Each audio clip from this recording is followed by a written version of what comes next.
बिस्मिल्लाहिर्रहमानिर्रहीम, अस्सलामुअलैकुम and a very good morning. Espresso में आपको खुश आमदीद कहेंगे। मैं हूँ अरमला हसन। उम्मीद करते हैं आप बिल्कुल ठीक ठाक होंगे, मज़े में होंगे।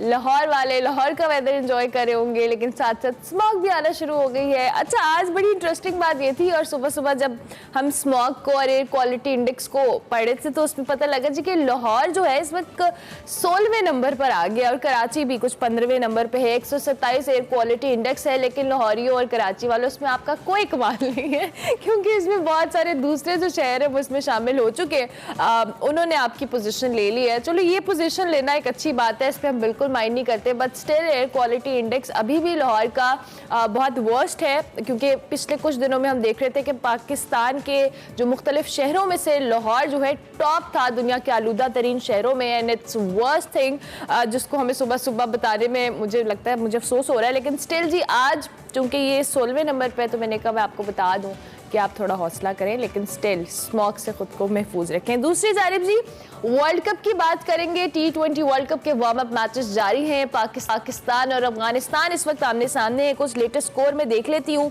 जी। 59 पर 4 आउट है। पाकिस्तान जो है उसने फील्डिंग करने का फैसला किया था, और आज भी 2 मैचेस हैं। ये वार्म अप मैचेस का सिलसिला शुरू हो चुका है। स्कॉटलैंड का मुकाबला आयरलैंड से है, और वेस्ट इंडीज का जो टाकरा है वो जिम्बाब्वे से होगा। और ये जो हाई वोल्टेज मैच है जो 23 अक्टूबर को होना है, वो हम आपको बता दें वो पाकिस्तान और इंडिया का मैच है। लेकिन उसके साथ साथ अभी जो ताज़ा तरीन सूरत हाल थी वो कुछ 59 पे 4 आउट थे, जिसमें से शाहीन शाह अफरीदी ने 2 विकेट ली थी, एक हारिस रऊफ ने ली थी, और मोहम्मद नवाज ने 1 विकेट लिया। तो ओवरऑल अभी ये मैच जारी है, ऑन एंड ऑफ आप इसको अपडेट करते रहेंगे। अनफॉर्चुनेटली ये लाइव नहीं आता, कुछ हमारे पास स्कोर कार्ड मिलता रहता है मुख्तलिफ वेबसाइट्स पे, तो वो मैंने आपके साथ शेयर कर दिया। आगे जाके इन डिटेल भी जो है वो हम आपसे बात करेंगे। दूसरी जानिब जी, इंडिया के बड़े टाकरे, पाकिस्तान इंडिया के टाकरे की बात कर रहे हैं, लेकिन एक बार फिर BCCI ने इस हवाले से बड़ा एक जो कह लें मुख्तलिफ किस्म का, नहीं एक्सपेक्टेड किस्म का, मुख्तलिफ नहीं कहेंगे, एक्सपेक्टेड डिसीजन दिया कि एशिया कप की चूंकि मेज़बानी पाकिस्तान ने करनी थी और पाकिस्तान में इंडिया की टीम को आना था, और उसके लिए कुछ खबरें भी थी कि एशिया कप की चूंकि मेज़बानी कर रहा है पाकिस्तान तो इंडियन टीम आएगी।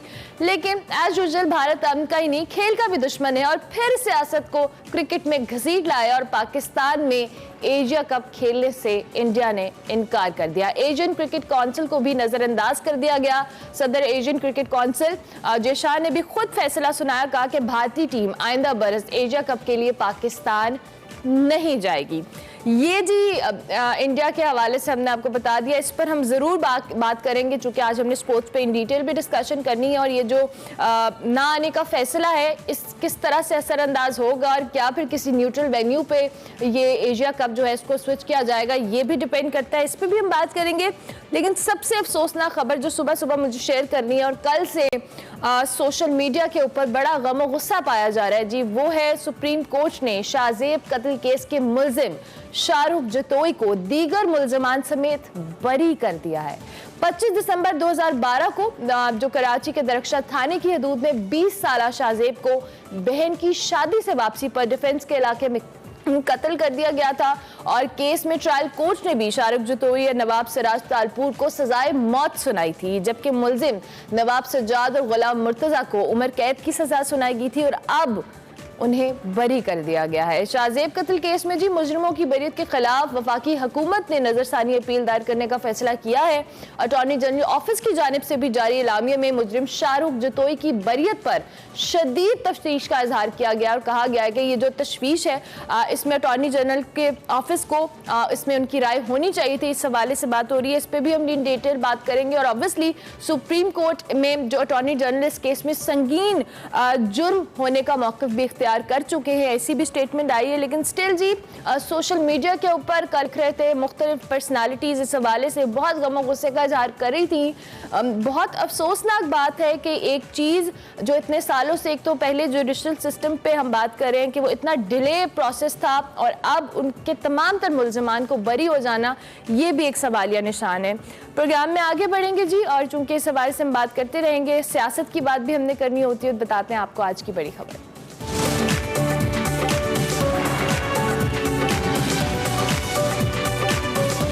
जी, बड़ी खबर में बात करेंगे जमहूरी निज़ाम में। अगर हम बलदियाती इदारों की अहमियत के हवाले से बात करें तो कोई इनकार नहीं कर सकता। बलदियाती निज़ाम जमहूरियत की से नर्सरी और तरबियतगाह कहा जाए तो ये गलत नहीं होगा। जहाँ जमहूरियत की बुनियाद बनती है और जहाँ जमहूरी रवैयों की तरबियत होती है, जहाँ जमहूरियत की जड़ें मजबूत होती हैं, जहाँ मुल्क व कौम के लिए मकामी सतह पर लीडर पैदा होते हैं। लेकिन बदकिस्मती से नाम नहाज इस जमहूरी सियासी जमातों ने इस बुनियादी दर्जगाह को पनपने ही नहीं देती, इसे अपने लिए खतरा समझती हैं। कराची के बलदियाती इलेक्शन को भी कुछ ऐसी ही सूरत हाल का सामना है और कराची डिवीजन के जो बलदियाती इलेक्शन है उसे तीसरी बार मुलतवी कर दिए गए हैं। ये इलेक्शन 24 जुलाई को होना थे, मगर ज्यादा बारिश हो गई जी और ज्यादा पानी आ गया और इलेक्शन एक माह के लिए मुलतवी कर दिए गए। फिर दोबारा बारिश हो गई और कराची डिवीजन के 3 जो ये इलेक्शन है मुलतवी हो गए। इलेक्शन 24 जुलाई की वजह से जिससे हमने कहा कि पहली बार मुलतवी और फिर दोबारा से इलेक्शन के हवाले से हम बात करें तो उसको मुलतवी कर दिया गया। लेकिन जनाब साथ साथ बात यह है कि ये जो बलदियाती इलेक्शन है इस पर इतनी तवज्जो क्यों नहीं है। और इसके बाद जब सूबाई पुलिस, जब हम सैलाब की सूरत हाल की बात करें तो उन्होंने कहा जी जो हुकूमती मशीनरी है वो सैलाब के उन जगहों पे बिजी हो गई और ये इलेक्शन फिर फंड्स कम पड़ गए, दहशतगर्दी के खतरात बढ़ गए। लेकिन सिंध हुकूमत की पुरजोर ख्वाहिश और कोशिश पर 23 अक्टूबर को ये जो इलेक्शन होने थे तीसरी मरतबा गैर मुइना मुद्दत के लिए मुलतवी कर दिए गए। इस पूरे मामले में जी वफाकी हुकूमत के हवाले से बात करें तो सिंध हुकूमत की सहूलत कार बनती दिखाई देती है। और इसी पर हम बात करेंगे कि कराची के अवाम जो है, कराची की जो अवाम है वो इस हवाले से क्यों सफ़र करे। जो बलदियाती इलेक्शन, जो बलदियाती निज़ाम है उनकी कराची के इंफ्रास्ट्रक्चर के लिए कितना इंपॉर्टेंट है, इसी पे हम बात करेंगे। हमारे साथ हाफिज़ नईमुर रहमान साहब मौजूद हैं, अमीर जमात इस्लामी है, उनसे हम बात करते हैं। हाफिज़ साहब बहुत शुक्रिया कि आपने अर्ली इन द मॉर्निंग हमें ज्वाइन किया। हाफिज़ साहब सबसे पहले तो ये जो कराची का बलदियाती इलेक्शन है तीसरी बार मुलतवी कर दिया गया है और गैर मुइना मुद्दत के लिए मुलतवी कर दिया गया है। कराची वालों को उनके हक से क्यों महरूम रखा जा रहा है? बहुत शुक्रिया। खौफजदा हैं और डर रहे हैं कि वो किस तरह से जो है वो अपने सारे इख्तियारात, अपनी ताकत वो कैसे निचली सतह तक मुंतकिल कर दें। और इन पार्टियों को कि जो बरसर इख्तिदार पार्टियां हैं, सिंध हुकूमत में पीपल्स पार्टी 15वां साल में दाखिल हो गई है और विफाक में भी हुकूमत करती रही है, इससे पहले भी सूबे में हुकूमत करती रही है, अपने आप को जमहूरियत का चैंपियन कहते हैं, अवामी पार्टी कहते हैं। लेकिन आप ये बताएं कि बिल्कुल ठीक कहा आपने कि जमहूरियत की जो नर्सरी होती है वो तो बल्दियाती इंतखाब होते हैं, उससे ये खौफजदा होते हैं। 2009 में बल्दियाती मुद्दत पूरी हुई थी सिंध में, तो 2015 में जाकर इन्होंने इंतखाब कराया था। 6 साल तक विफाक में भी हुकूमत में थे, सूबे में भी हुकूमत में थे, MQM इनके साथ इत्तेहादी थी। फिर उसके बाद इंतखाब कराया। अब 2020 से ये ड्यू है, 2 साल से ज्यादा हो गए, 2 साल 2 महीने से ज्यादा हो गए। अब ये इस अरसे में भी ये इंतखाब नहीं करा रहे, ये भाग रहे हैं। अब ये बहाने मुख्तलिफ बनाते हैं। पहले क्या बहाना था, चले अभी बारिश थी और ज्यादा पानी था 24 जुलाई को, उसके बाद 28 अगस्त को अंदरूनी सिंध में बारिश थी, फिर उसके बाद 23 अक्टूबर को कहते हैं नफरी पूरी नहीं है। हमने इनसे पूछा भाई आपने कहा कि हमारी नफरी अंदरूनी सिंध में सैलाब में, हमने कहा जरा लिस्ट तो दें कितने कांस्टेबल, कितने SHOs आपके वहां हैं, कितने SSP, कितने DIG आपने वहां भेजे हुए। एक आदमी की लिस्ट भी देने में कामयाब नहीं हुए। पहले इलेक्शन कमीशन ने कहा कि ठीक है हम इंतखाब कराएंगे, लेकिन बाद में इलेक्शन कमीशन ने वही किया जो पहले पीपल्स पार्टी की B टीम करके करते रहे। मैं बहुत जिम्मेदारी से कह रहा हूं कि चीफ इलेक्शन कमिश्नर का यह काम था कि वो इलेक्शन कराने पर इनको मजबूर करते। जब इन्होंने कहा था कि हम नफरी नहीं दे सकते तो चीफ इलेक्शन कमिश्नर और इलेक्शन कमीशन ऑफ पाकिस्तान आइन की आर्टिकल 220 के तहत ये इख्तियार रखता है कि पाकिस्तान के किसी भी इदारे को हुक्म दे सकता है कि वो उनकी मदद करें। हाफिज साहब, लेकिन यही नफरी इस्लामाबाद तो पहुंच गई लॉन्ग मार्च रोकने के लिए। वही नफरी जो कह रहे हैं कि इलेक्शन के लिए मुयस्सर नहीं है, वही इस्लामाबाद पहुंची है मुमकिन लॉन्ग मार्च को रोकने के लिए। एग्जैक्टली देखिए, मुमकिन लॉन्ग मार्च को रोकने के लिए भी नफरी मौजूद है। कतर में फुटबॉल के लिए भी भेजी है और हमें फख्र है इस पे कि अगर हमारे जो है वो आर्मी के लोगों को या हमारी सिक्योरिटी इदारों के लोगों को कतर में जाकर भेजा गया, हमें इस पर फख्र है। लेकिन कराची में इलेक्शन कराने के लिए नफरी क्यों नहीं आ सकती? देखें 2018 में तो मुल्क दहशतगर्दी का शिकार था, ऑपरेशन हो रहा था। पाकिस्तान के तमाम पोलिंग स्टेशन के एक एक बूथ, एक एक स्टेशन के ऊपर आर्मी के जवान मौजूद थे कि नहीं थे? जब इतने बड़े हालात में पूरे पाकिस्तान के अंदर जब आप इलेक्शन करा सकते हैं तो वो कौन सा इदारा है, वो कौन सी वजारत दिफा है, वो कौन सी वजारत दाखिला है जो इतना बड़ा झूठ बोल रहा है। इसलिए इलेक्शन कमीशन अपनी जिम्मेदारी अदा नहीं कर सका। इलेक्शन कमीशन का ये काम नहीं है कि उनसे पूछते रहे, रिक्वेस्ट करते हैं, रिक्वेस्ट करना नहीं है, और उनका काम है कि वो उनको हिदायत करें कि आप नफरी लगाएं। जी ऑर्डर, तो ये आइन उनको इख्तियार देता है, और अगर ये इख्तियार वो इस्तेमाल नहीं कर सकते, खौफजदा है, उनको अपनी नौकरी बचानी है, तो जाइए, जान छोड़िए, इस्तीफा दीजिए। फिर आप इतनी बड़ी बड़ी बातें क्यों करते हैं? कराची के लोगों के साथ जो सुलूक इस वक्त हो रहा है, टूटी हुई सड़कें हैं, बदतरीन करप्शन है, गटर के पानियों में डुबोया हुआ है, पानी टैंकरों में आता है, नलकों में नहीं आता, ये माफिया है पूरी। ये कभी भी नहीं चाहते कि अपने इख्तियारात मुंतकिल करें। तो हाफिज साहब, आप लोगों ने सुप्रीम कोर्ट जाने का फैसला किया है इस इलेक्शन कमीशन के इस फैसले के खिलाफ, तो आपको क्या लगता है कि सुप्रीम कोर्ट की जानिब से इस तरह के मामला, चूंकि इलेक्शन कमीशन को आपने खुद कहा कि उसकी आईनी फर्ज है कि वो इलेक्शन टाइम पर कराएं, अगर 2 बार मुलतवी कर दिए गए हैं तो अब गैर मुअय्यना मुद्दत के लिए मुलतवी करना ऑब्वियसली कराची वालों के साथ ज्यादती है। तो सुप्रीम कोर्ट इस हवाले से जब इंटरवीन करेगी तो कुछ इम्कान है कि बेहतरी आएगी?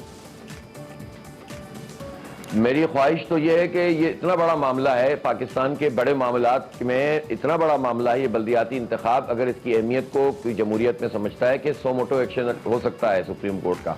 लेकिन सुप्रीम कोर्ट में आपको याद है MQM गई थी और उसने कहा था कि इलेक्शन मुलतवी करवाया जाए, जब 28 अगस्त को तय हुए थे।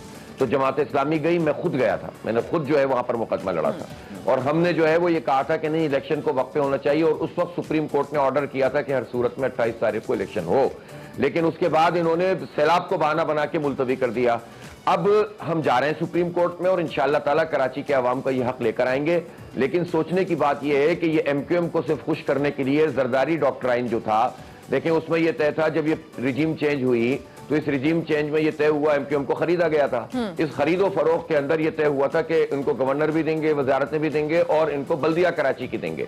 कराची की बल्दिया देने के लिए भाई वोट लेने पड़ते हैं ना, तो पता ये चला कि बल्दियाती इंतखाब में क्या, वो तो किसी भी इंतखाब में टाए फिश हो गए, खत्म हो गई है MQM, जवाल का शिकार है, और वो जीतने की पोजीशन में क्या, चंद सीटें लेने की पोजीशन में नहीं है। इस सूरत हाल में बजाय इसके कि आप कहें कि जो जीत जाए उसको आने दो, अगर जमात इस्लामी आ रही है तो तुम्हें तकलीफ क्या है, काम ही करते हैं ना, हम तो कोई बेईमानी नहीं करते, हम तो किसी का हाथ नहीं मारते। लेकिन उन्होंने क्या किया कि उन्होंने जो है वो MQM की बात रखने के लिए इलेक्शन ही मुलतवी करने की बात कर दी, और इलेक्शन कमीशन के साथ मिल गए। अब मसला यह है कि MQM की फरमाइश के ऊपर यह इलेक्शन पोस्टपोन किया गया है। मसला यह है कि अगर हमारी वजारत दिफा और वजारत दाखिला और इदारे ये कहते हैं कि हम नहीं आ सकते, तो इससे ये सूरत हाल पैदा होती है कि इस पूरे हालात में इन सब लोगों का रोल क्या है। इदारों की तरफ भी उंगलियां उठती हैं, आवाज उठती है, उनको भी क्लियर करना चाहिए।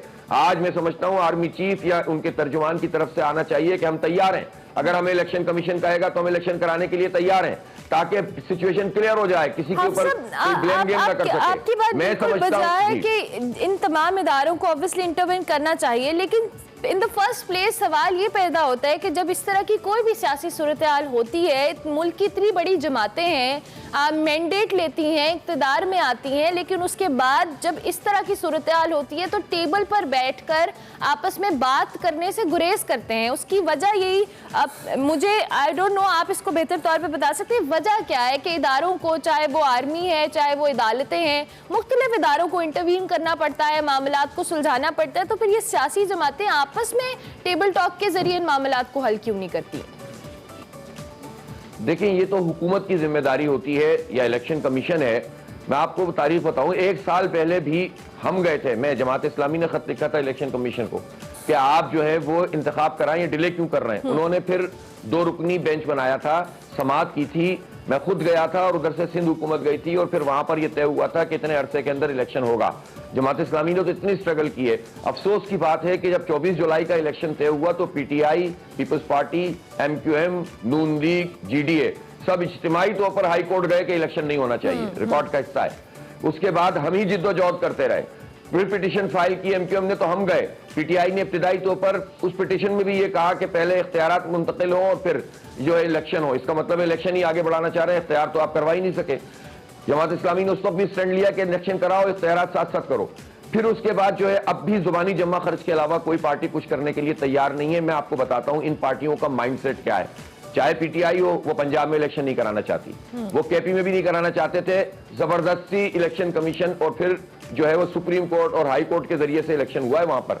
इसी तरह से सिंध के अंदर भी पीपल्स पार्टी के का ट्रैक रिकॉर्ड है, कभी भी इस बुनियादी जमहूरियत की तरफ नहीं जाते।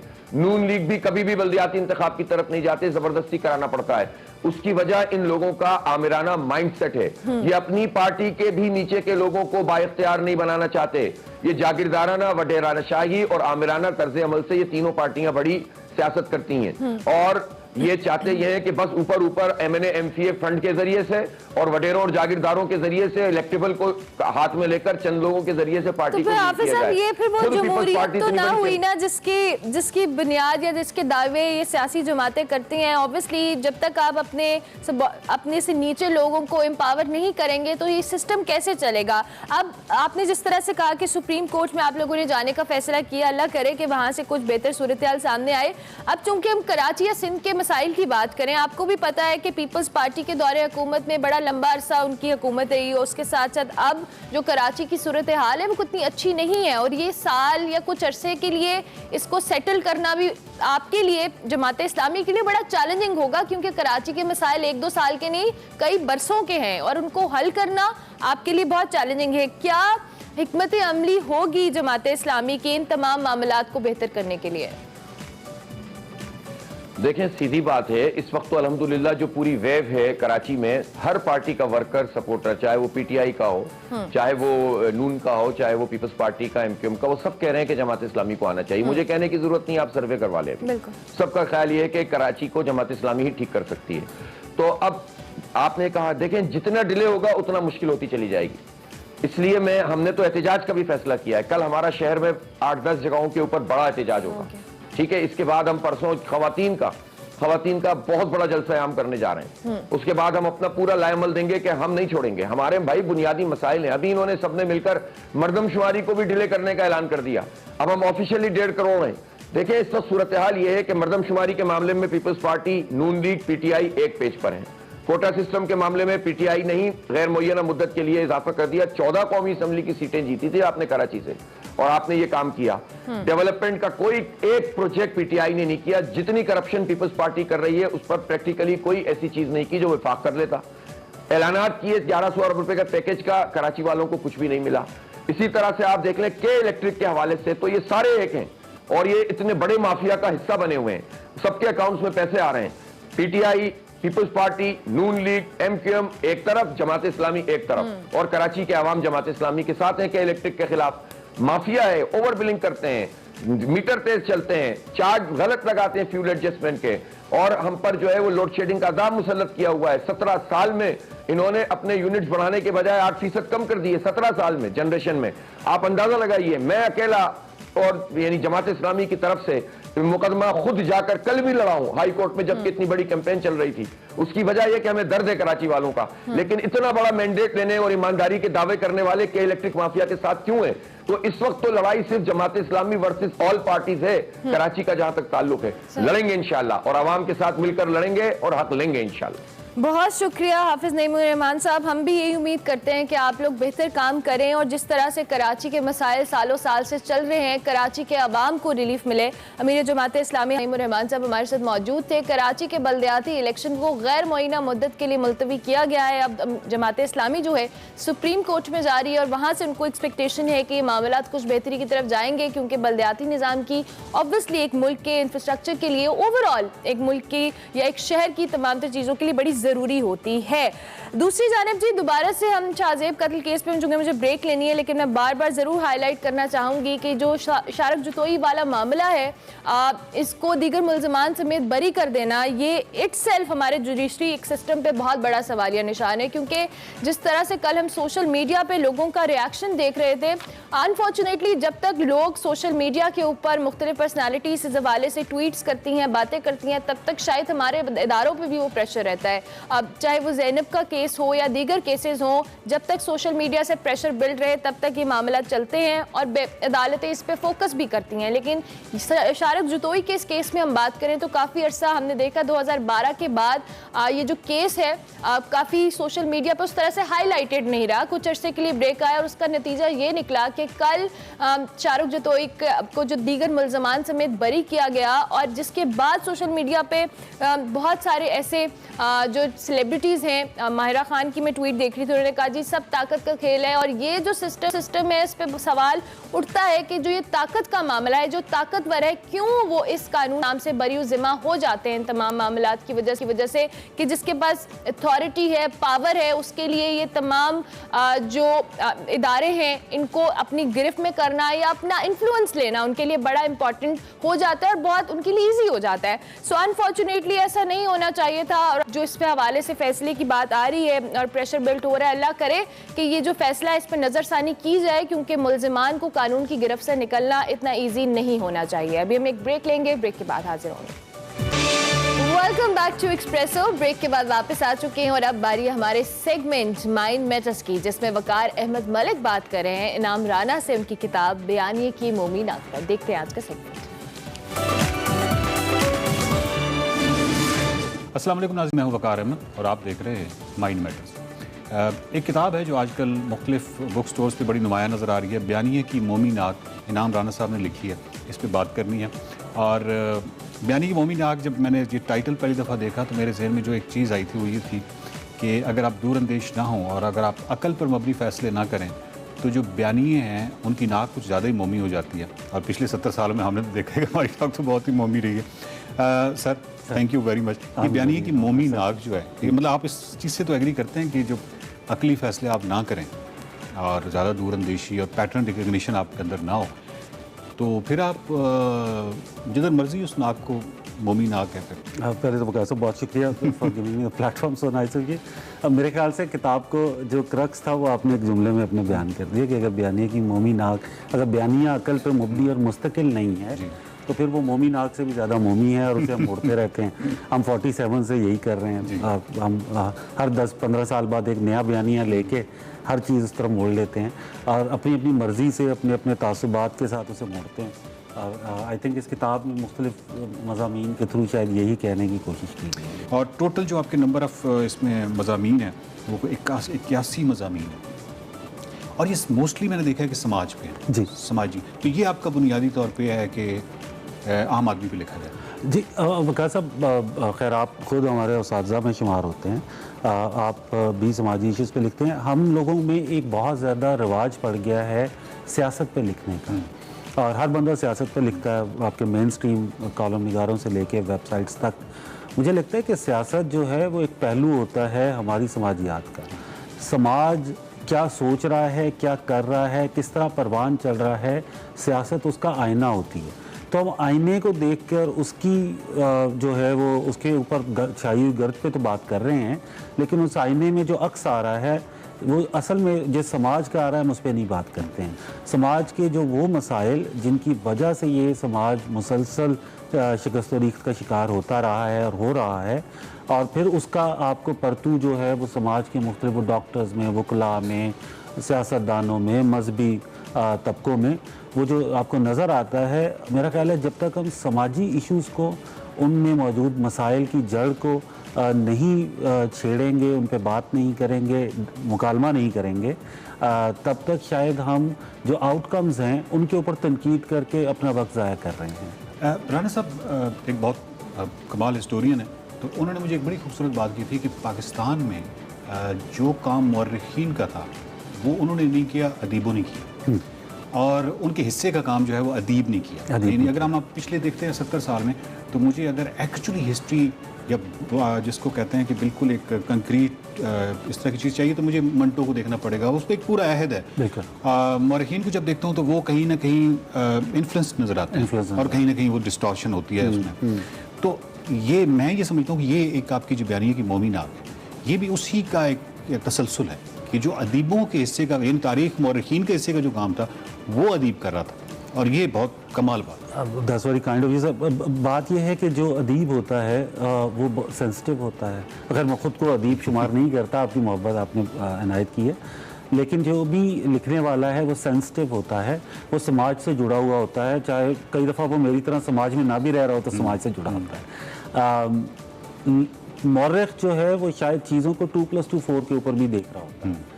जो शख्स समाज से जुड़ा होगा, उसके मसाइल से जुड़ा होगा और सेंसिटिव भी होगा, वो शायद 2+2=4 के अलावा 2+2=5 भी देखेगा।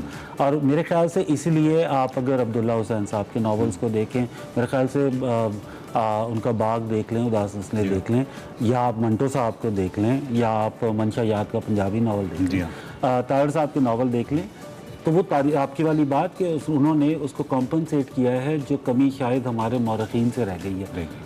नो डाउट डॉक्टर मुबारक साहब और दीगर मौरखीन मौजूद हैं। डॉक्टर मुबारक अली का आपने नाम लिया, अदीबों की तो एक पूरी तवील फहरिस्त है। जी बिल्कुल। जब हम मौरखीन की तरफ देखते हैं तो एक्चुअली हमें बहुत डॉक्टर मुबारक अली और चंद नाम नजर आते हैं। चंद नाम तो वहाँ पे एक कमी तो यकीनन वहाँ पे है। सियासत पे जो क्योंकि आप ब्लॉगिंग करते हैं, बहुत सारा आपके सामने से चीज़ें गुजरती हैं, बहुत सारे राइटर्स का काम गुजरता है जो कि ऑनलाइन लिख रहे हैं, आपको लगता है कि सियासत में बहुत जो लिखने वाला भी है वो बहुत सब्जेक्टिविटी का शिकार है, मतलब वो साइंटिफिक अप्रोच नहीं है, यानी आप समझ रहे हैं कि वो देखिए सियासत पे लिखते हुए आपको ना तो रिसर्च की ज़रूरत होती है, ना आपको शायद कोई गहरे एनालिसिस की ज़रूरत होती है।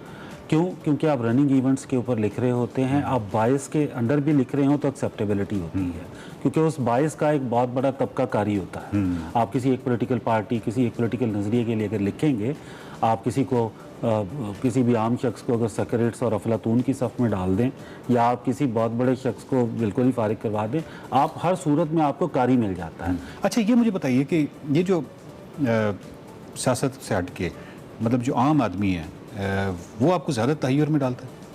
मेरे ख्याल से आम आदमी के अंदर इस कदर तहय्युर का सामान मौजूद है कि आप जब उसे स्टडी करते हैं, वो जिन हालात में ज़िंदा है, वो उसके अंदर जो फ़ाइट बैक की सलाहियत मौजूद है, और फिर उसके बाद उसको पिछले 70 साल से आप, क्योंकि ज़ाहिर है हम तो इसी 70 साल की बात करेंगे, हालांकि उससे पहले भी उसे जिस किस्म के बयानिए कि मोमी नाक पकड़ाकर जो है वो चलाया गया, उसके बावजूद अगर उसके अंदर वो सस्टेनेबिलिटी मौजूद है, उसके अंदर फाइट बैक मौजूद है, तो मेरे ख्याल से वो उसके अंदर तहय्युर का एक सामान मौजूद है। आप देखें तो जो हमारी पॉलिटिक्स हो रही होती है और जो हमारी तरजीहात होती हैं, और उससे जो डूबा हुआ रुझान है या बलूचिस्तान है जहाँ पे सैलाब है, तो अगर आप वहाँ पे उन खित्तों में जाएँ तो आपको लगता है जैसे ये कोई और प्लेनेट है, ये कोई और प्लेनेट है।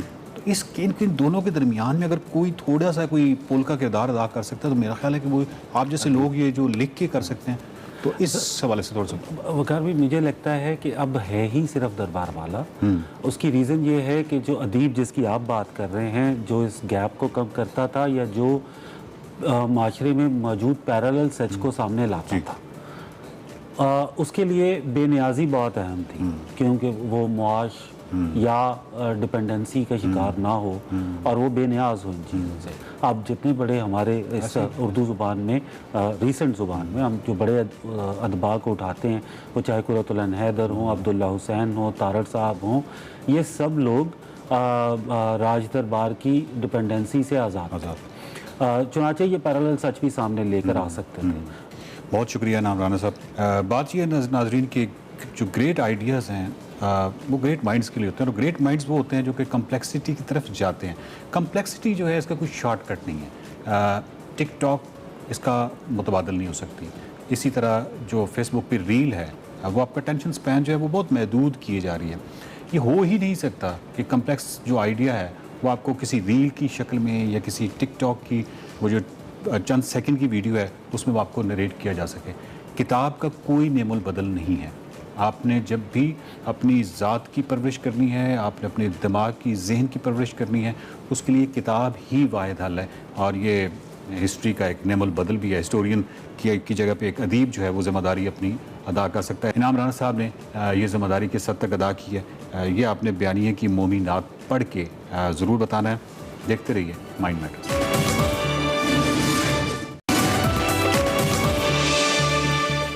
Welcome back to Expresso. बात करेंगे सदाबहार आवाज़ फरे मौसीकी की मलिका, पाकिस्तान की फिल्म इंडस्ट्री को यादगार और शाहकार गीत देने वाली पाकिस्तान की मारूफ गुलकारा जुबैदा खानम को, जिनको मदाह से बिछड़े 9 बरस बीत गए। Welcome back to Expresso. Programme के दूसरे हिस्से में आपको खुशामदीद कहेंगे और अब बात करेंगे कुछ क्रिकेट के हवाले से। तो T20 वर्ल्ड कप के हवाले से वार्म अप मैचेस जारी हैं। अफगानिस्तान ने पाकिस्तान को 155 रन का टारगेट दिया है 6 विकेटों के नुकसान पर। अब पाकिस्तान ने इस टारगेट को चेस करेगा। फिर चूंकि हमने कल भी देखा था इंग्लैंड से भी पाकिस्तान का वार्म अप मैच हुआ था, इंग्लैंड जीता था। ये वार्म अप मैचेस हैं बट स्टिल इससे टीम की जो एक प्रैक्टिस है या फॉर्म में आना वो बड़ा इंपॉर्टेंट हो जाता है। वार्म अप मैचेस पर भी बात करेंगे। उसके अलावा 23 अक्टूबर को जो इंडिया और पाकिस्तान का मैच होने वाला है उस टाकरे के हवाले से भी बात करेंगे। उसके लिए भी बड़ी हाइप बनना शुरू हो गई है।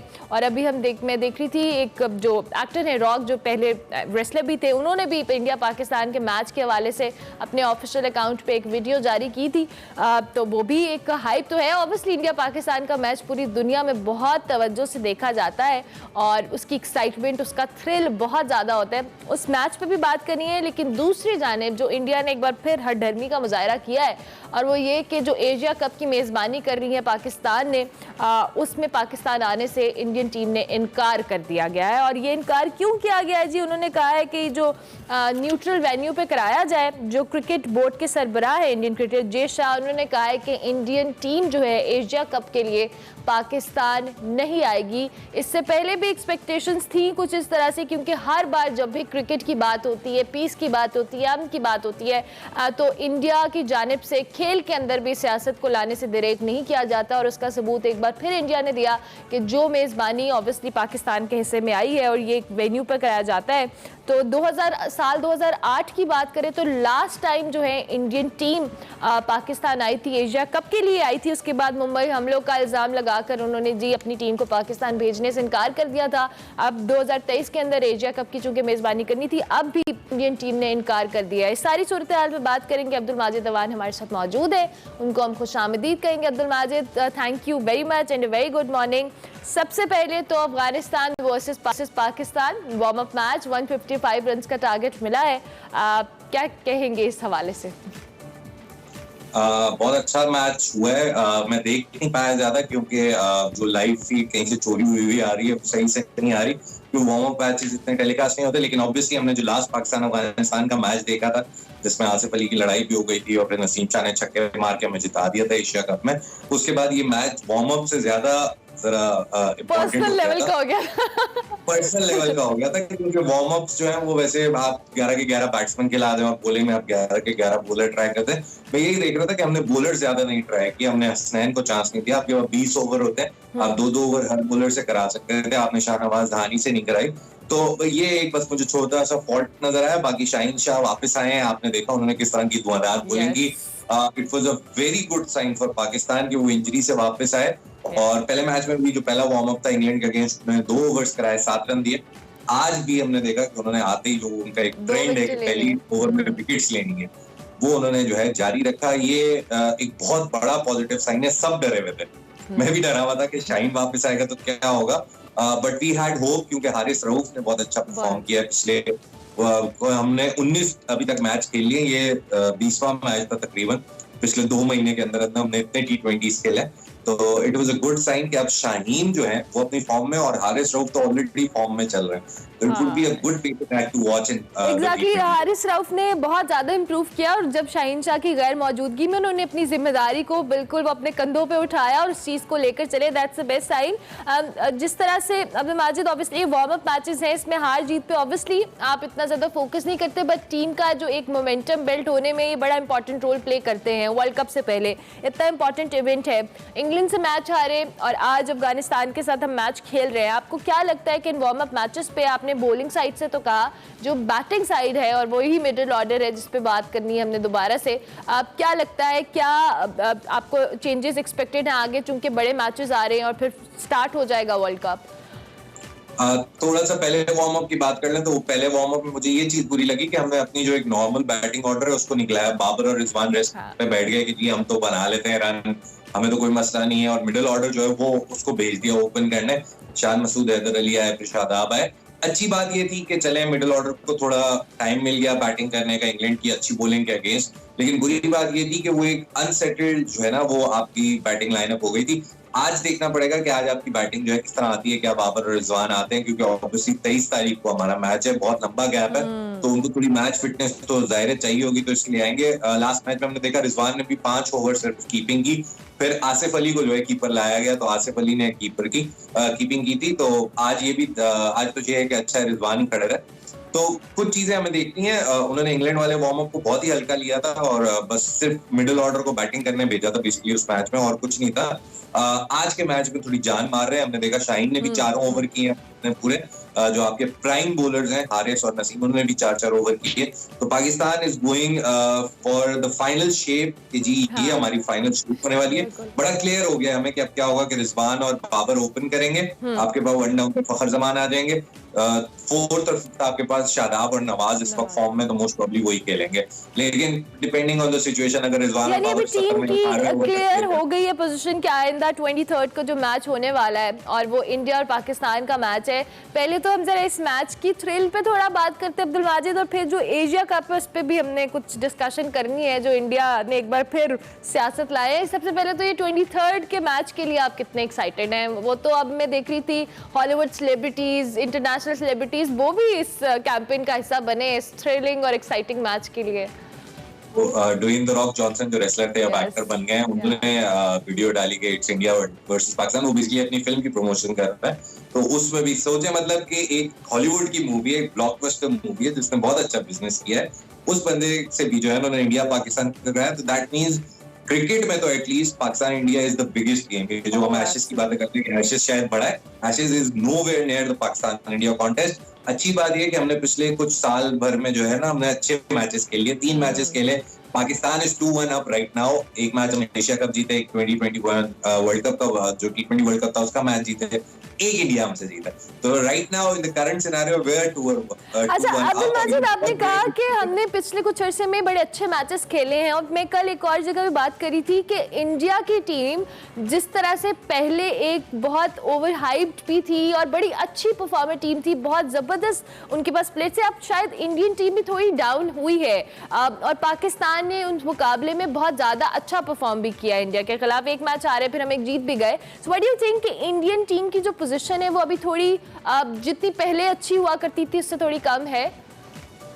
देखिए उनके पास ऑलराउंडर्स अभी भी नो डाउट हमसे बहुत बेहतर हैं। पेसर्स की जहां तक बात है, we have a very good pace attack. तो पेस अटैक में हम 8 उनका है तो 10 हमारा है, ये वाला स्कोर है। बट बैटिंग आज भी आप माने ना माने, पाकिस्तान की बैटिंग जो है वो इंडिया से जो है थोड़ा हार जाएगी, because they have players like Hardik Pandya जो नीचे से आके 20 गेंदों पे 100 भी कर देंगे, वो इस तरह के प्लेयर्स हैं। तो on their day their middle order delivers, और वैसे भी उनका मिडिल ऑर्डर जो है वो बहुत डिलीवर करता है। उनके ओपनर्स जो हैं वो भी रन कर रहे हैं। केएल राहुल ने भी अपने वार्म अप मैच में रन किया जो उन्होंने ऑस्ट्रेलिया को हराया। रोहित शर्मा इतने अच्छी फॉर्म में नहीं दिखाई दिया, लेकिन कोहली को आपने देखा फील्डिंग भी बहुत अच्छी कर रहे थे, रन बहुत, कैचेस उन्होंने एक बड़ा खतरनाक किस्म का बाउंड्री पे 1 हैंडेड कैच किया। तो Kohli being in form, Surya Kumar Yadav है उनके पास, ये सारे प्लेयर्स उनकी बैटिंग को बड़ी स्ट्रेंथ देते हैं। तो बैटिंग में हम उनसे बेशक हार जाए, बॉलिंग में हम उनसे जीते हैं, और मेन गेम फिर वही आ जाता है कि वो छोटी छोटी बातें कि आपने कोई एक कैच ड्रॉप कर दिया तो वो दूसरी टीम का 15 भारी हो जाता है। तो ओवरऑल इंडिया इस वक्त थोड़ा इंजरी, हमारे प्लेयर इंजरी से वापस आए तो हम लोग काफी स्ट्रांग हो गए, इसलिए हम स्ट्रांग दिख रहे हैं। उनके जो मेन बॉलर हैं वो बाहर हो गए, और उसके अलावा उनके ऑलराउंडर जडेजा जो बहुत वेटरन ऑलराउंडर है, बड़ा उन्होंने हेल्प किया, वो भी बाहर हो गए। तो ये कुछ चीजें यानी उनकी बैटिंग है, हमारी बॉलिंग है, वो बैलेंस हो जाएगी कहीं ना कहीं, अल्लाह करे और पाकिस्तान जरा ज्यादा ही अच्छा बैलेंस कर ले उसको। अच्छा अब्दुल माजिद, अब जरा हम एशिया कप की मेजबानी की बात कर लेते हैं, और एक बार फिर इंडिया ने कोशिश की है कि इस मेजबानी को छीना जाए और किसी न्यूट्रल वेन्यू पे उन्होंने कहा है कि हो, क्योंकि वो तो पाकिस्तान नहीं आएंगे। ये जो बार बार इंडिया स्पोर्ट्स के अंदर सियासत को लेके आता है, इससे कितना बुरा इम्पैक्ट आता है, और इस पे हमारी जो क्रिकेट काउंसिल है उसको किस तरह से एक्शन लेने की ज़रूरत है? मैं आपको थोड़ी सी हिस्टोरिकल बता दूं तो शहरयार खान जब पीसीबी चेयरमैन था, काफी टाइम पहले थे, 8-6-7 साल पहले, उस वक्त से इंडिया का ये चल रहा है, और ये गवर्नमेंट की चेंज से हुआ है। ये आप ये नहीं समझे कि बोर्ड को कोई मसला है, वो तो ऑब्वियसली पैसे कमाना चाहते हैं, उन्हें पता है पाकिस्तान इंडिया सीरीज से बड़ा कुछ नहीं है पैसा कमाने के लिए, लेकिन ऑब्वियसली उनकी गवर्नमेंट उन्हें अलाउ नहीं करती, तो वो जो एक गवर्नमेंट का नैरेटिव है ना वो उनको फॉलो करना पड़ता है। हमारे यहाँ पे फिर देखें 2016 का T20 वर्ल्ड कप था, हमारी गवर्नमेंट ने हमें फिर इजाजत दी, दे शोड गुड स्पोर्ट्समैनशिप कि नहीं जी आप जाएं, एक वर्ल्ड टूर्नामेंट है, खेलें, अच्छा खेलें। तो वहां पे हमारी देखिए हमारी तरफ से दोस्ती का हाथ बढ़ता हुआ दिख रहा है, हमारी तरफ से एक कॉमन ग्राउंड पे, मिडिल ग्राउंड पे आने का हाथ दिखता है। इंडिया की गवर्नमेंट की तरफ से ये कभी भी नहीं दिखता आपको। इंडिया की गवर्नमेंट एक बहुत जो है ना स्ट्रिक्ट स्टांस लेके खड़ी है कि नहीं जी पाकिस्तान को कहीं से भी फायदा नहीं देगा, क्योंकि अगर एशिया कप में इंडिया पार्टिसिपेट नहीं करती तो आप ये याद रखें कि हमारे जो ब्रॉडकास्ट राइट्स होते हैं और 10 चीजें जहां से हम पैसा कमाते हैं, बेसिकली हम होस्ट कर रहे हैं तो हम उससे बेनिफिट करेंगे। तो India doesn't want us to benefit from that. वो पाकिस्तान इंडिया मैच से जो हम पैसा कमाएंगे वो नहीं हमें देना चाह रहे। आप ये मत समझे उन्हें मैच नहीं खेलना हमसे। अगर यही सीरीज अगर इंडिया में हो रही होती, जैसे होगा 2023 का वर्ल्ड कप इंडिया में ही होगा, ओडीआई वर्ल्ड कप, तो वो फिर ये बहुत जो है ना अजीब सी सिचुएशन बनेगी। If they don't come we won't go. और 2025 में फिर चैंपियंस ट्रॉफी में अगर हम नहीं गए 2023 में, तो इंडिया भी 2025 में नहीं आएगा। तो ये अभी मैं आपको बता रहा हूँ, ये T20 वर्ल्ड कप की वजह थोड़ा इसको कम हाइप मिलेगी, but as soon as the T20 world cup is over, ये बात बहुत आगे जाने वाली है। और रमीज राजा भी कल उनकी एक वीडियो सामने आई, वो जर्नलिस्ट से बात कर रहे थे, जर्नलिस्ट सिर्फ अभी सवाल शुरू ही किया था कि भाई यूए ने कहा भाई सिर्फ इंडिया से दुनिया नहीं चलती, हम भी कोई है, हम भी अल्लाह करे अब्दुल माजिद, ये जो क्रिकेट के अंदर इस तरह के वाकयात हमें देखने को मिलते हैं ना मिले। एक स्पोर्ट्समैन स्पिरिट होना चाहिए हर टीम के अंदर कि वो आए खेलें, और क्रिकेट को पॉलिटिक्स से या हुकूमती इन्फ्लुएंस से बड़ा दूर रहना चाहिए। Thank you very Abdul Majid, आपने हमें ज्वाइन किया, अपना तजिया दिया। अब्दुल माजिद अवान हमारे साथ मौजूद थे, मैच के ऊपर तजिया दे रहे थे अपना, और अल्लाह करे कि इंडिया को कुछ अक्ल आए और ये जो 2023 में एशिया कप होने वाला है इसमें जो उन्होंने आने से इनकार किया, अब देखते हैं आगे क्या बनते हैं। सवाल से मैं आपको अपडेट करते रहेंगे। ब्रेक पर जा रहे हैं, लेकिन उससे पहले इंतहाई मुख्तसर अरसे में अपनी बेसाख्ता अदाकारी से शायकीन को अपने शहर में जकड़ देने वाले फनकार सलीम नासिर साहब को हम याद करेंगे, जिनको मदाओं से बिछड़े 33 बरस बीत गए हैं। अदाकारी से पहले अगर बात की जाए तो सलीम नासिर साहब के 2 जरीदों की इशाअत से वो वाबस्ता रहे, जबकि एक सरकारी मुलाजमत से भी उनका ताल्लुक रहा। सलीम नासिर ने फ़नी करियर के आगाज़ में कुछ दीगर ड्रामों में किरदार निगारी भी की, मगर ड्रामा सीरियल आंगन टेढ़ा ने उनकी शोहरत को बामे अरूज पर पहुंचाया। आंगन टेढ़ा में सलीम नासिर ने घरेलू मुलाजिम अकबर का किरदार अदा किया था। Welcome back to Expresso. Break के बाद हाजिर हो चुके हैं और अब आपकी मुलाकात कुछ टैलेंटेड स्टूडेंट से करवाएंगे। NED university of engineering and technology के तालिबान ने एक बड़ा कारनामा सर अंजाम दिया, और वो कारनामा ये है कि तलबा ने अपने फाइनल ईयर प्रोजेक्ट में मछलियों के फजले और अंदरूनी अज्जात से माहौल दोस्त बायोडीजल तैयार कर लिया है। फजले से तैयार बायोडीजल से जो फ़िज़ाई और समंदरी आलूदगी है, एयर एंड वाटर पॉल्यूशन, वो कम होगी, और डीजल पर खर्च होने वाले जो ज़र मुबादला है उसकी भी बचत होगी। पाकिस्तान में सालाना 1 मिलियन टन मछली और समंदरी खुराक हासिल की जाती है, जिससे 3.5 लाख जो टन फजला निकलता है, जो ज़्यादातर समंदर बुर्द कर दिया जाता है, जिससे जो समंदरी या वाटर पॉल्यूशन है उसमें इजाफा हो रहा है और आबी हयात को भी डेफिनेटली नुकसान पहुँच रहा है। अगर इस फजले और अज्जात से बायोडीजल तैयार किया जाए तो 1.5 लाख टन तेल या 1 लाख टन बायोडीजल तैयार किया जा सकता है, जिसकी रिफाइनरी जो है उसमें बनने वाले डीजल में 20% तक आमेजिश ना सिर्फ माहौल के तहफ़्फ़ुज़ में रोल प्ले करेगी, हेल्प करेगी, और सालाना जो है 1.73 अरब डॉलर की बचत भी होगी। इन स्टूडेंट्स ने कारनामा कैसे सर अंजाम दिया, इनका जो फाइनल ईयर प्रोजेक्ट था उसमें इन्होंने क्या किया, और ये बड़ा जो ज़बरदस्त एक इनकी अचीवमेंट है, इस पर हम बात करते हैं। हमारे साथ दोनों स्टूडेंट्स मौजूद हैं, मोहम्मद अब्सार अहमद और ज़की अहमद, दोनों को हम खुशामदीद कहेंगे। Thank you very much Absar and Zaki, welcome to Expresso. कैसे हैं आप दोनों? Thank you so much. हम लोग बिल्कुल ठीक हैं, और जबरदस्त। हम लोग आप जैसे आपने एक्सप्लेन किया। Thank you. अच्छा अब्सार, सबसे पहले तो आप ये बताइएगा कि ये बेसिकली आपका प्रोजेक्ट था क्या, और ये जो आइडिया आपने एग्जीक्यूट किया इसका थोड़ा बैकग्राउंड हमें बताएं। जी, आइडिया असल में ये था कि जैसे वर्ल्ड वाइड हम लोग देख रहे हैं कि पूरी दुनिया एक सस्टेनेबल एनर्जी की तरफ जा रही है, तो हम लोग ने पहले यही सोचा कि सस्टेनेबल एनर्जी के लिए कुछ करना चाहिए। जैसे स्टैटिस के थ्रू हमने पूरी इस पर थोड़ी रिसर्च की। हमें ये पता चला कि 2025 तक पाकिस्तान में जो ऑयल या डीजल और पेट्रोल प्रोड्यूस हो रहा है वो ख़त्म होने की कगार पे चला जाएगा, क्योंकि वो फॉसिल फ्यूल बेस्ड होता है। तो अल्टीमेटली हमें तब जो है वो किसी ऑल्टरनेटिव फ्यूल की तरफ रुजू करना पड़ेगा।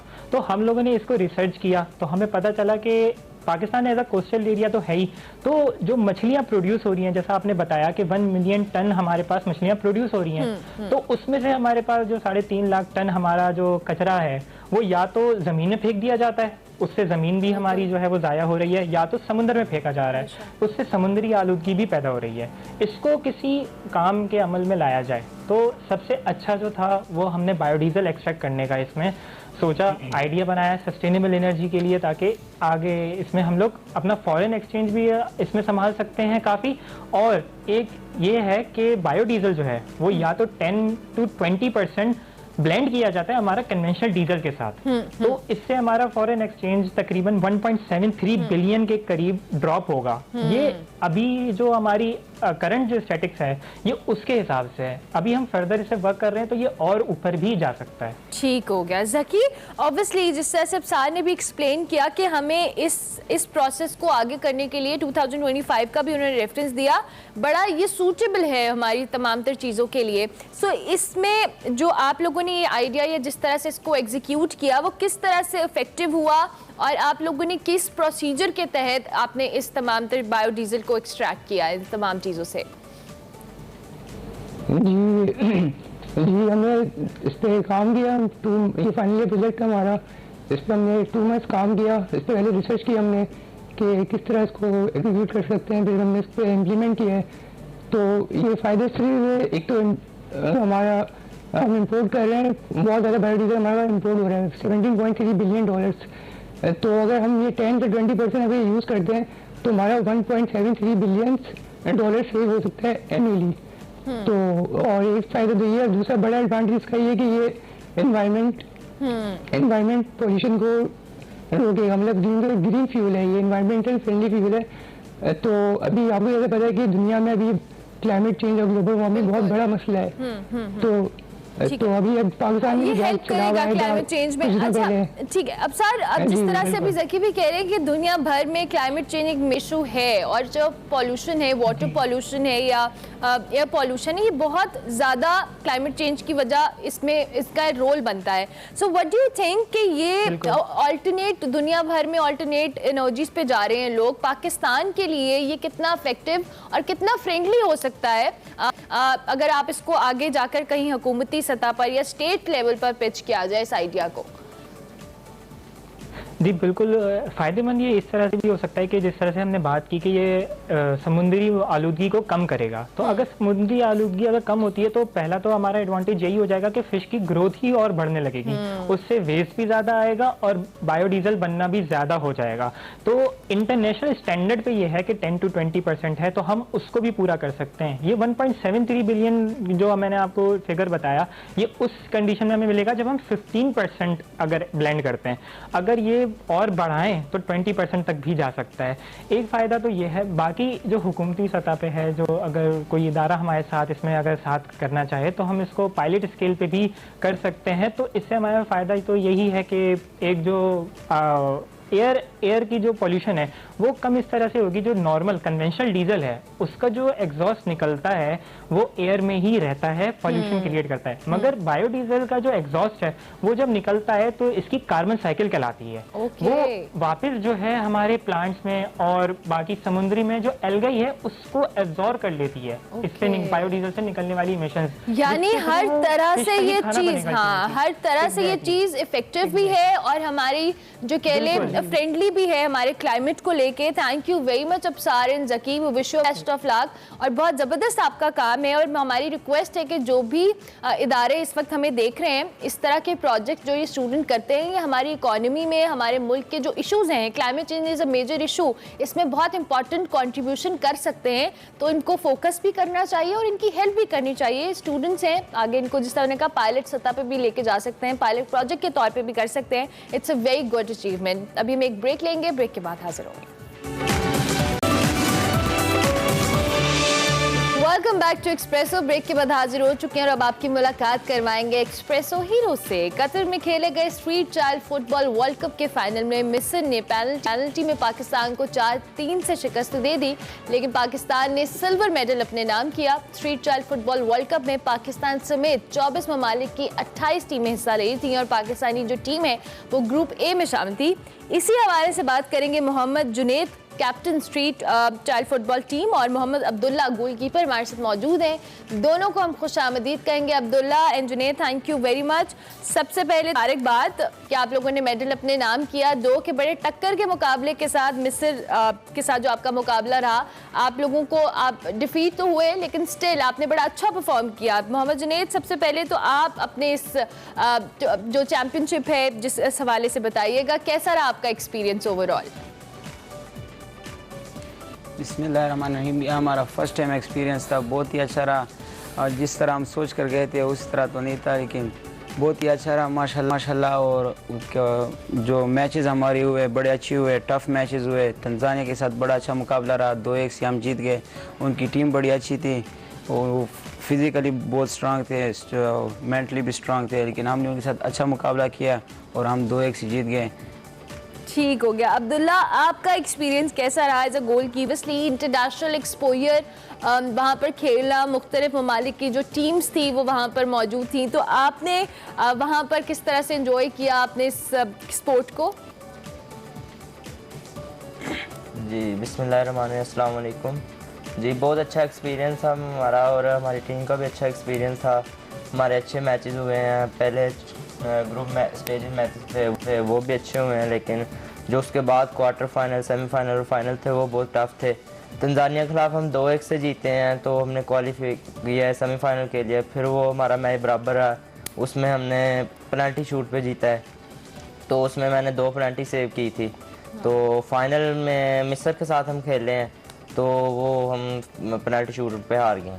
ठीक हो गया। अच्छा, जब आप लोग गए वहाँ पे ऑब्वियसली बहुत मुख्तलिफ ममालिक की टीम्स थी और स्ट्रीट चाइल्ड फुटबॉल जो है ये अब हमारे लिए एक नई टर्म है। ऑब्वियसली हम लोग देखते तो हैं यहाँ पर बच्चे खेलते हैं, बट स्टिल इंटरनेशनल लेवल पर इस तरह के टूर्नामेंट्स भी होते हैं। आप लोगों के लिए ये कितना एक्सपीरियंस डिफरेंट था? क्योंकि आप लोग यहाँ पर जब पाकिस्तान में खेलते हो वो एक बड़ा डिफरेंट एक्सपोजर होता है, फिर वहाँ पर इंटरनेशनल दीगर ममालिक की जो टीम्स आई होती हैं उनके साथ खेलना कितना मुख्तलिफ था? ये जो पाकिस्तान में इतनी फैसिलिटीज़ नहीं होती, फुटबॉल को इतनी तवज्जो नहीं देते। बाहर ममालिक में जो होते हैं उनको बड़ी अच्छी फैसिलिटी मिलती है, मतलब अच्छे ग्राउंड्स, अच्छे ग्राउंड्स और ट्रेनिंग अच्छी होती है, उनकी हर चीज़ अच्छी होती है। पाकिस्तान में इतनी तवज्जो नहीं देती फुटबॉल को, तो पाकिस्तान की जो गवर्नमेंट है उनको चाहिए कि तवज्जो दे दे फुटबॉल को। और जिस तरह हमारे कोच साहब ने हमारे साथ प्रैक्टिस की थी, इंशाल्लाह उस पर हम उतरे हैं ना, तो जो भी टीम हमारी मुखालिफ आई है उनको हमने टाकरा दिया सही। अच्छा, ये बताइएगा अब्दुल्ला कि जिस तरह से आप लोग यहाँ पे खेलते हो, उन्हें कब फैसिलिटीज़ नहीं है, तो किस तरह का आपका यहाँ पे स्ट्रक्चर है स्ट्रीट चाइल्ड फुटबॉल को लेकर? कि आप लोग अपने अपने तौर पे ट्रेनिंग करते हो या कोई कैंप्स लगते हैं जिसके बाद आप लोग यहाँ पर गए और आप लोगों ने खेला? जी हमारे पहले ट्रायल हुए थे, हमारे इलाकों में जाकर मुस्लिम ने ट्रायल लिए थे। फिर उसके बाद हम मीरपुर में हमारा 1 साल कैंप लगा है पूरा, तो हमने 1 साल ट्रेनिंग की है। हमारे कोच ने बहुत अच्छी ट्रेनिंग दी है हमें, तो फिर हमारी ट्रेनिंग जब मुकम्मल हुई है तो हम कतर गए हैं। ठीक हो गया, ठीक हो गया।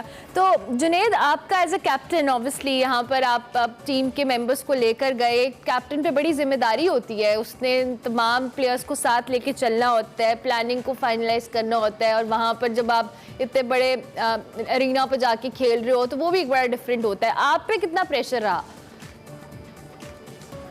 प्रेशर तो ऑफिशियली होती है, लेकिन जो हमारे कोच ने हमें जो सिखाया था हम उस पर उतरे हैं ना।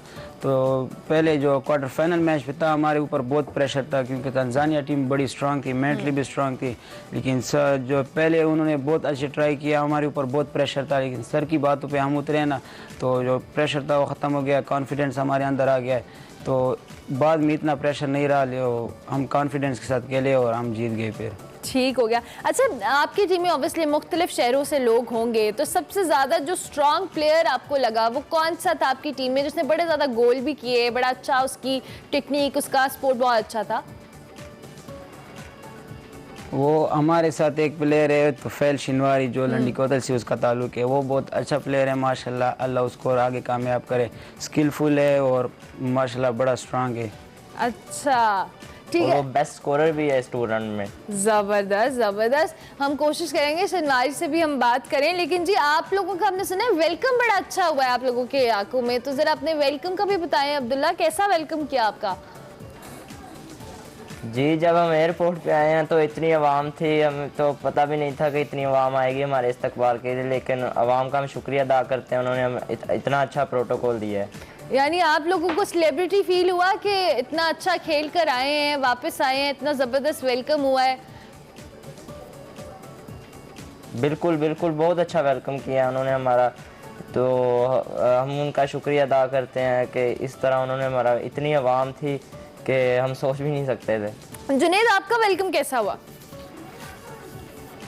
हमारा भी इसी तरह हुआ है, बहुत सारे लोग आए थे, डॉक्टर नूरुल कादिर नाम थोड़ा सा भूल गया हूँ, वो भी आए हुए थे माशाल्लाह, बड़ा अच्छा इस्तकबाल हुआ है, बहुत आवाम आई थी, जिस तरह हमारी पाकिस्तान कौम ने हमें सपोर्ट किया है माशाल्लाह बहुत अच्छा लगा, बहुत सारे हार जुनेद अब्दुल्ला आपको हम सपोर्ट करते रहेंगे, आप लोग वो बच्चे हैं जो स्ट्रीट लेवल से उठ के इंटरनेशनली जाके पाकिस्तान को रिप्रेजेंट करते हैं, और हम कोशिश करते हैं कि आप जैसे जितने भी प्लेयर्स हैं, जितने भी यंगस्टर्स हैं, उनको सपोर्ट किया जाए। एट द एंड कोई मैसेज देना चाहें आप, स्टेट हुकूमत को कुछ कहना चाहें, अपने देखने वालों को कुछ कहना चाहें, फेडरेशन को कुछ कहना चाहें? जी यही पैगाम है कि जो हम जैसे हमें एक अपॉर्चुनिटी मिली है, ऐसे हमें जो हमारे गांव में बच्चे होते हैं उनको भी देखने का मौका मिलेगा, सीखने का मौका मिलेगा कि इन्होंने इस तरह मेहनत की है, जब हम इस तरह मेहनत करेंगे तो हम भी इस तरह आगे जा सकते हैं। तो हमारी हुकूमत से यही पैगाम है, जैसे हमें मुस्लिम हैंड ने सपोर्ट किया है, इसी तरह हमें अगर हुकूमत सपोर्ट करे तो फुटबॉल यहाँ से यहाँ आ जाएगा। जबरदस्त, we wish you a very best of luck. बहुत शुक्रिया जुनेद और अब्दुल्ला आप दोनों का, अल्लाह ताला आपको मजीद कामयाबियाँ दें। हमारे पास street trial football world cup के अंदर जो पाकिस्तानी टीम गई थी उसके प्लेयर्स हमारे साथ मौजूद थे। इन बच्चों को सपोर्ट करना चाहिए और स्टेट लेवल पे भी इनके लिए सपोर्ट होनी चाहिए। ब्रेक लेंगे, ब्रेक के बाद हाजिर हैं। वेलकम बैक टू एक्सप्रेसो, मेरे मुंह से स्लिप ही हो गया एक्सप्रेसो। अच्छा एक्सप्रेसो ब्रेक के बाद वापस आ गए, और अब चूंकि प्रोग्राम का वक्त ख़त्म हो रहा है और इसके लिए हम सुबह सुबह कोशिश करते हैं कि कुछ हेल्दी एक्टिविटीज़ आपके लिए ज़रूर प्लान करें, और एक्सरसाइज तो आज हम आपको लाजमी करवाएंगे। उसके लिए हाफिज़ खालिद मलिक साहब हमारे साथ मौजूद हैं, फिटनेस एक्सपर्ट हैं, ट्रेनर हैं, मोटिवेशनल स्पीकर हैं। उनको हम बिल्कुल ये स्क्रीन दे देंगे और वो हमें सुबह सुबह कुछ अच्छी सी एक्सरसाइज बताएंगे। बहुत शुक्रिया हाफिज़ साहब, and thank you very much for coming. कैसे हैं आप? अल्लाह का शुक्र, मैं बिल्कुल ठीक हूँ। तो आज आप हमें क्या एक्सरसाइज बताने वाले हैं? आज हम जो वर्कआउट करने वाले हैं वो है हमारा आर्म्स का वर्कआउट। ठीक है। आर्म्स जो है आपकी बॉडी में एक खूबसूरती का रोल प्ले करता है। जितने बिगिनर हैं, जितने भी हमारे स्टूडेंट्स हैं, वो आर्म को बहुत पसंद करते हैं। और मैं आपको बता दूं, आज हम जो वर्कआउट करने वाले हैं वो है बाइसेप का। अक्सर स्टूडेंट्स पूछते हैं कि बाइसेप की ट्रेनिंग और ट्राइसेप की ट्रेनिंग एक साथ करने से हमेशा बाजू डेवलप होता है या सेपरेट करने से बाजू अच्छा होता है। तो मैं आपको बताता चलूँ, आज हम बाइसेप की ट्रेनिंग करेंगे और हम मसल मैस की ट्रेनिंग करेंगे। ठीक है, सबसे पहले हम ट्रेनिंग करेंगे बारबल कर्ल की। उसके लिए मैं आपको उसका एंगल बता देता हूँ। ये बारबल कर्ल के लिए सबसे पहले आपने ये देखना है कि आपकी चेस्ट जो है इसको आपने लिफ्ट करके रखना है, और कोर जो है इसको आपने टाइट रखना है, और आपका जो रॉड है उसको दोनों साइडों से एक जैसा ही आपने पकड़ के रखना है। अच्छा, ये हमारी बारबल कर्ल एक्सरसाइज है। इसमें हमारी नंबर ऑफ रेपिटेशन जो हैं वो होंगी 10 to 12, और नंबर ऑफ सेट्स जो होंगे वो होंगे हमारे 4। अच्छा, मेक श्योर फर्स्ट कि जब आप ट्रेनिंग कर रहे होते हैं तो आपकी चेस्ट जो है उसको लिफ्ट करके रखना है, और जब आप बाजू को, आर्म को टाइट करेंगे तो स्क्यूज करना ज़रूरी है उसके लिए। ठीक है, देन रिलीज।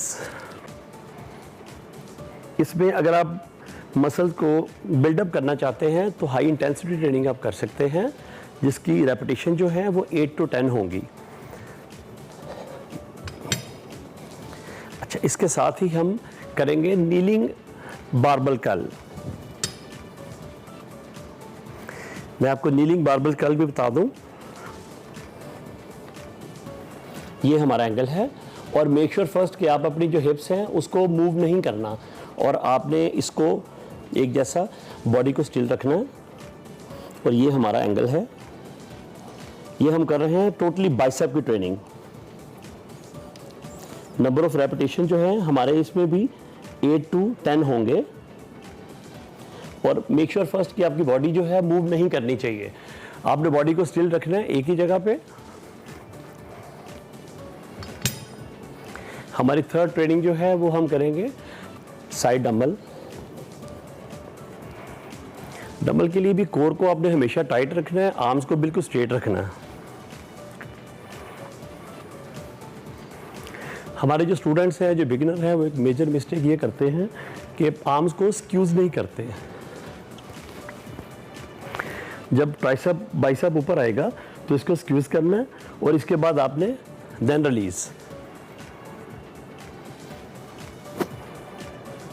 नॉर्मली खालिद साहब यहाँ पर लोगों को एंगल के हवाले से इतनी गाइडेंस नहीं होती और मेरे ख्याल से जिम के अंदर या वर्कआउट के दौरान जो इंजरीज के चांसेस है वो भी इसी वजह से होते हैं। अच्छा, उसकी खास वजह ये है कि मैं सबसे पहले आपको ये बता दूं कि बुक्स को उठाने से इंसान आलिम नहीं बनता, बुक्स को पढ़ने से बनता है। तो इसको समझने की जरूरत है हमें बस। हम जरा एक्सरसाइज पे फोकस रखते हैं, उसकी टेक्निकलिटीज को नहीं इतना समझते। यस, देखिए जब तक आपका एंगल परफेक्ट नहीं होगा तब तक आप एक्सरसाइज नहीं कर पाएंगे और इंजरी होने के ज़्यादा चांसेस भी इसलिए होते हैं कि हमारे एंगल दुरुस्त नहीं है। ठीक है। अच्छा खालिद साहब, लास्ट मिनट है, कोई क्विकली सजेशन देना चाहें हमारे देखने वालों को आप?